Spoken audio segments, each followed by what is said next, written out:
हाँ जी, आज हम देख रहे हैं कंप्यूटर नेटवर्क। 2 या 2 से ज़्यादा कंप्यूटरों को आपस में कनेक्ट करना एक नेटवर्क कहलाता है, ठीक है? अब जैसे इसके अंदर कुछ शब्दावलियाँ हैं, हम लोग अगर किसी शॉपिंग मॉल में, मेरा एक शॉपिंग मॉल है सपोज़, और वहाँ पर अगर 40 कंप्यूटर हैं मेरे पास, तो मुझे 40 के 40 कंप्यूटर बहुत हाई कॉन्फ़िगरेशन से या अच्छे कंप्यूटर लेने की ज़रूरत नहीं है। मैं एक कंप्यूटर बहुत अच्छा ले लूँगा, 2 लाख 5 लाख वाला, और बाकी 20-20 हज़ार के छोटे-छोटे कंप्यूटर ले लूँगा जहाँ केवल बिल कटेंगे।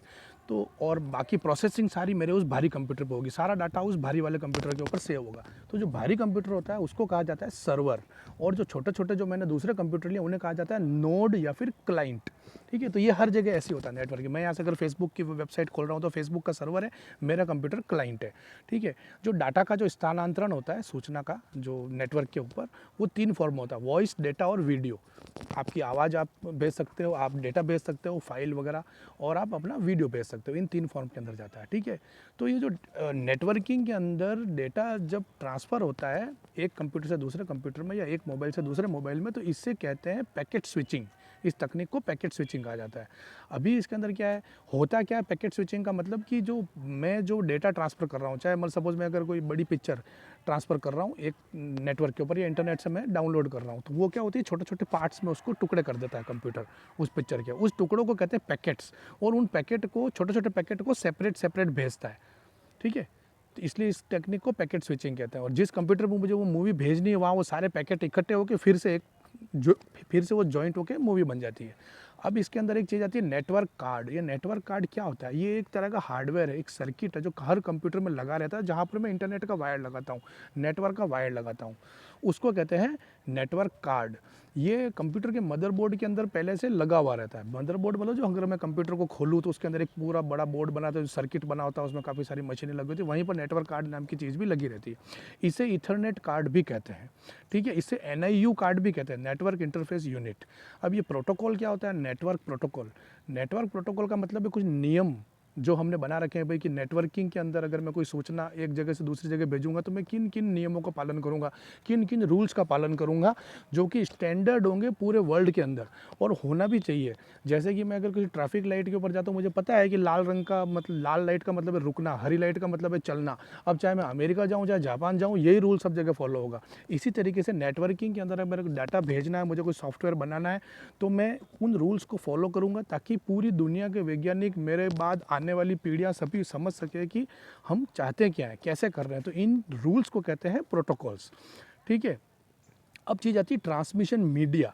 ये ट्रांसमिशन मीडिया क्या होता है? आपका डाटा एक जगह से दूसरी जगह पे ट्रांसमिट हो रहा है, कोई उसे सेंड कर रहा है, कोई उसे रिसीव कर रहा है। अब वो डाटा जा कैसे रहा है? हो सकता है किसी तार के थ्रू जा रहा हो सकता है हवा के थ्रू जा रहा हो। तो ये चैनल है, ट्रांसमिशन चैनल, कि आप डाटा को भेज कैसे रहे। तो ये 2 तरह के होते हैं। एक तो होता है वायर्ड, यानी कि तार वाला तार के थ्रू भेजना, यानी 2 कंप्यूटर को आपस में तार से कनेक्ट करना।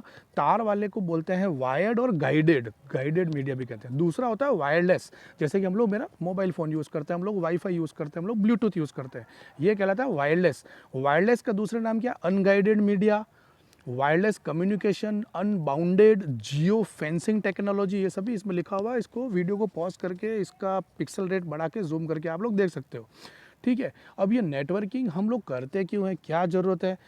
अगर मेरे यहाँ पे 50 कंप्यूटर है मेरी कंपनी के अंदर, और मैंने आपस में कनेक्ट कर लिए, तो मैं पहली चीज़ कर पाऊँगा फाइल शेयरिंग या फिर डेटा शेयरिंग। मेरे पास जो डेटा है, हम लोग आपस में एक कंप्यूटर से दूसरे कंप्यूटर पे हम लोग डायरेक्टली शेयर कर पाएंगे। जैसे कि मैं अपने कंप्यूटर पे ही काम कर रहा हूँ, मुझे किसी पेन ड्राइव की ज़रूरत नहीं है डाटा ट्रांसफ़र करने के लिए। दूसरा क्या है? Resource sharing. यहाँ पर रिसोर्स का मतलब होता है प्रिंटर, स्कैनर, ऐसा कोई भी रिसोर्स जो हार्डवेयर रिसोर्स होगा। आप पूरे 50 कंप्यूटर के ऊपर केवल एक प्रिंटर आप लेके आओगे, उसे नेटवर्क में अटैच कर दोगे, और मैं किसी भी कंप्यूटर से मैं प्रिंट कमांड दे सकता हूँ।